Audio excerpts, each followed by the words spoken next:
Question number 5 का एक आ रहा है, यदि किसी सम्मेलन की त्रिज्या एवं ऊंचाई तिगुनी हो जाती है तो सम्मेलन का आयतन कितना गुना हो जाएगा, निम्नलिखित में से कौन सा। तो यहाँ पे क्या रहा है, यदि किसी सम्मेलन की त्रिज्या एवं ऊंचाई तिगुनी हो जाए तो लिखेंगे माना कि बेलन की त्रिज्या बराबर r, ऊंचाई बराबर h। तो फिर क्या करें बाद में कि यदि त्रिज्या व ऊंचाई तिगुनी कर दिया जाए तो 3r और यहाँ पर 3h मान लिए, तो सम्मेलन का आयतन कितना गुना हो जाएगा। तो सम्मेलन का आयतन बराबर हो जाता है πr²h। फिर इसका भी देखेंगे यहाँ पे πr²h। तो यहाँ पे दोनों में पाई हम कैंसिल कर देंगे, ठीक है ना। तो ये आ जाएगा r² h और इसका आ जाएगा यहाँ पे 3r गुना में 3h। तो ये आ जाएगा r² h और यहाँ पे 3 यानी कितना आ जाएगा 27 r²h। अब देखो यहाँ पे r²h है तो r² से h से h कैंसिल, यानी 1 है यहाँ पर 27। तो कितना गुना हो जाता है 27 गुनी हो जाएगी आंसर। फिर बी नंबर करा, यदि किसी लंबवृत्तीय बेलन का आधार का त्रिज्या 1/3 कर दिया जाए जबकि ऊंचाई अपरिवर्तित रहे तो मूल बेलन का आयतन और लघु वृत्त बेलन का आयतन का अनुपात कौन सा होगा। तो यहाँ लिखेंगे माना कि बेलन की त्रिज्या बराबर r, ऊंचाई बराबर h, ठीक ना। तो इसमें करा यदि किसी लंबवृत्तीय बेलन का आधार की त्रिज्या 1/3, तो फिर यहाँ पे लिखेंगे त्रिज्या बराबर क्या होगा r/3, त्रिज्या बराबर r/3। 1/3 कर दिया जाए जबकि ऊंचाई अपरिवर्तित रहे तो ऊंचाई कितना आ जाएगा h ही रहेगा। तो मूल बेलन के आयतन और लघुकृत बेलन के आयतन का अनुपात कौन सा होगा। तो यहाँ पे लिखेंगे बेलन की आयतन, तो आयतन बराबर हो जाता है πr²h। फिर इसका भी हो जाएगा πr²h। तो दोनों में पाई कैंसिल कर दिए, तो ये आ जाएगा r² और यहाँ पे r का मान है यहाँ पे r/3 गुना में r/3 गुना में h। तो ये आ जाएगा r²h, यहाँ पे r²h/9। तो इससे ये कट जाएगा, ठीक ना। तो ये कुछ नहीं, तो यहाँ पर 1 बचा और 1/9।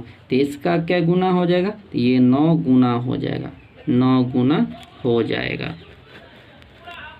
आंसर।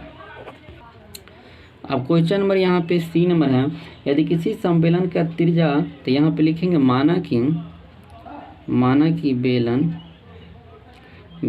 की त्रिज्या बराबर r, ऊंचाई बराबर h।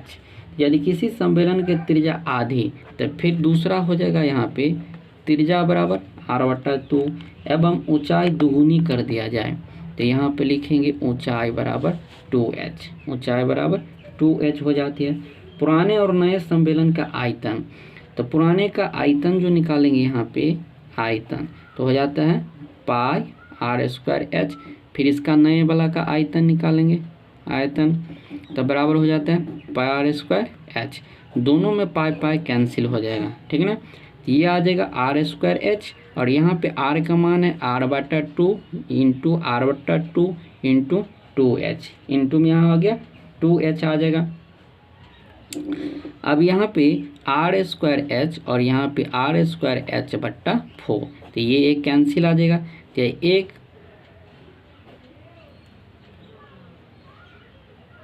तो यहाँ पर आ जा रहा है 1 और 1/4, यानी कितना हो जाएगा 4 गुना हो जाएगा, 4 गुना आंसर।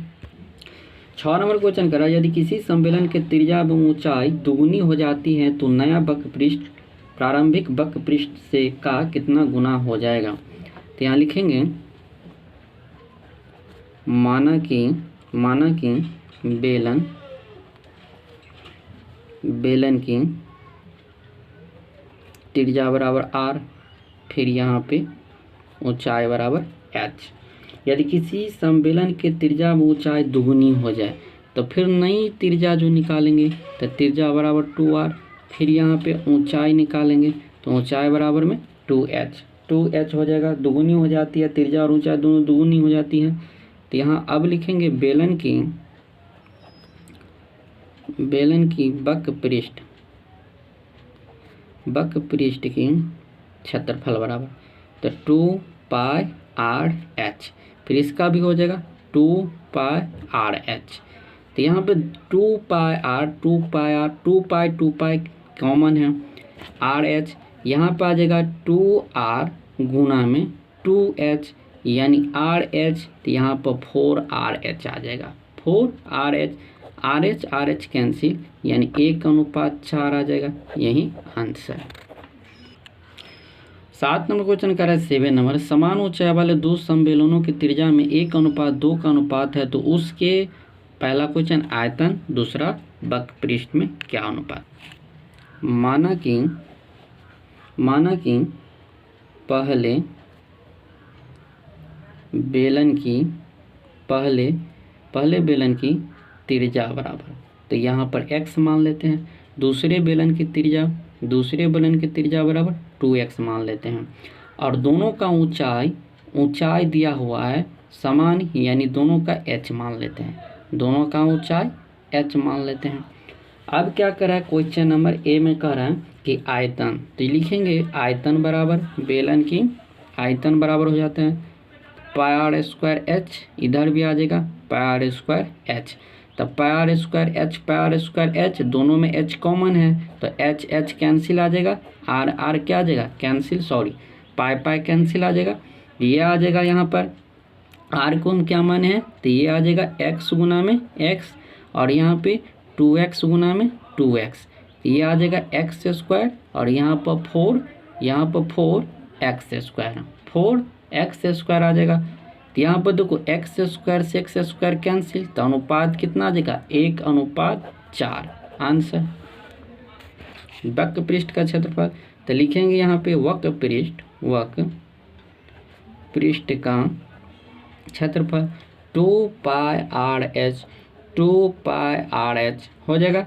देखो 2π दोनों में कैंसिल आ जाएगा, तो यहाँ पे देखो r का मान क्या माने हम x, r को माने x, यहाँ पे r को x माने गुना में h का h, यहाँ पे r हो जाएगा 2x गुना में h आ जाएगा, 2x गुना में x आ जाएगा, तो ये कितना हो जाएगा ये x गुना में h, और यहाँ पे क्या हो जाएगा 2 गुना में x गुना में h, यानी x से x कैंसिल और h से h कैंसिल, यानी 1:2 आ जाएगा, ये आंसर।